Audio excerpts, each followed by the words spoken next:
Good morning, everybody. It's Jackie, and I'm back. I'm going to do another video in my own Let's Fill Our Journals prompt list, and another one for music in the second book I made. But first of all, I just want to briefly, I hope, just obviously skip through this if everything's fine. I just want to briefly address some of the comments I get about sound.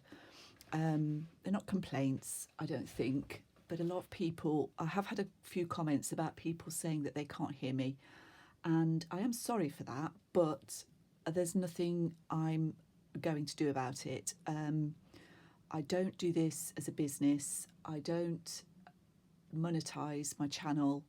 I just do it because I like doing it, really.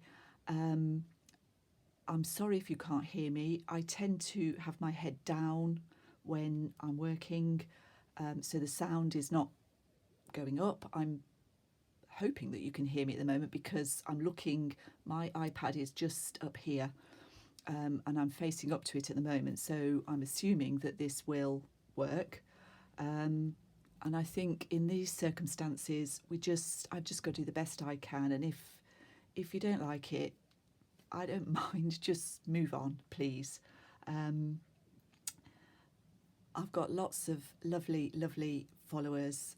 You know who you are, and I thank you all so much for turning up, those I know and those I don't. Anyway, I'll talk about this page. I was going to do this as a show and tell, but I woke up thinking about what I wanted to do. It's not sophisticated at all. It's just me. My journals tend to be sort of memory based as much as anything else. So, music, I told you about Rufus in the last video. My other love is Leonard Cohen. And I was lucky enough to go and see him in 2013, not all that long before he died. It was a wonderful, wonderful concert. It was the O2 in London, and it was just fabulous. And his favourite song of mine is one called Dance Me to the End of Love. So again, I've printed off the lyrics for that, or at least a little portion of them. I didn't want to use paint. I just wanted to do something simple. So I took, I think it's in the centre of this, if I can find it again, that image in the centre. I traced it that way around. I traced it onto tracing paper. Luckily, it more or less fits this page. I then turned it over, glued it with a bit of glue stick onto here, cut round it so that it was facing the same way, and there was no glue. I needed to tack this down to cut round it again, and I've ended up with this cutout, which is what's going on here. The words are going to go probably that way across the page. I don't want those on stark white, so I'm just going to tone this white down with a bit of tea dye distress ink.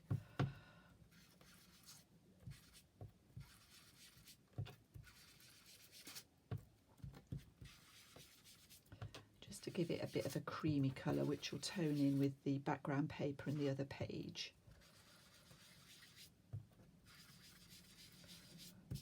What I'm going to do then is cut this out into strips, so I'll go away and finish this and then I'll come back.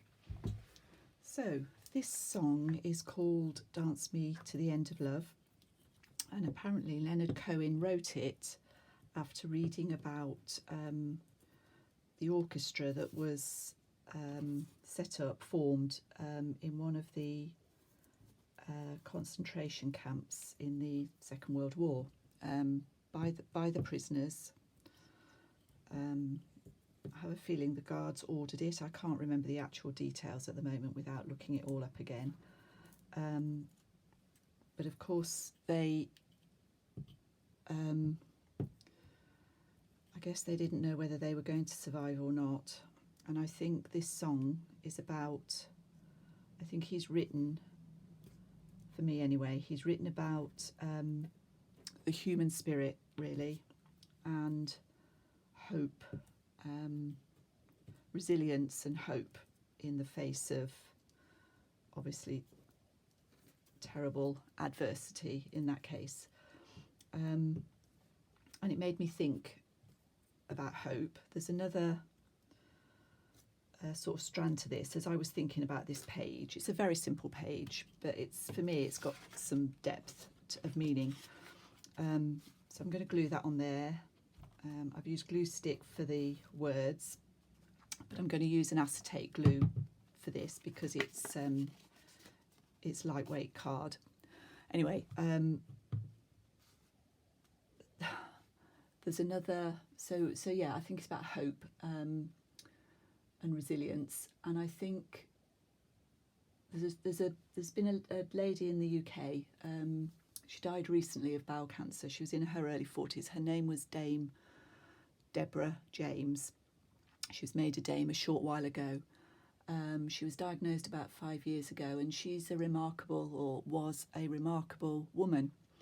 She's raised awareness, she's raised a huge amount of money, and she coined the phrase rebellious hope, which for me is a better name for false hope. And that brings me right back to my mother, who always said she had cancer for many years and lived with it. She always said to me, false hope is better than no hope. I wasn't sure, but I think I am sure now. But I like the term rebellious hope. So what I'm going to do is bring a bit of pink in. I've got a pink t-shirt with this slogan on it, this rebellious hope, that the money went to the charity. I'm going to bring a bit of pink down here just to tie these two pages together and write that in. So I'm going to glue this down and work out how I'm going to get the pink in, and I'll be back shortly. So I'm done. It's not my best page ever, but I quite like it. And I like what it means to me, more importantly. So I tried to match the pink with paint to start with, but that didn't work out too well. So I just went back to the papers and cut or tore a strip to stick down the side there. I've put the concert date on there, and I've put my rebellious hope, Dame Deborah, down there, just because I think she's worth remembering. And I think rebellious hope is a wonderful, wonderful slogan. So I rambled on a bit in this. I hope you have been able to hear me and found this okay, and I'll see you all soon. Bye bye.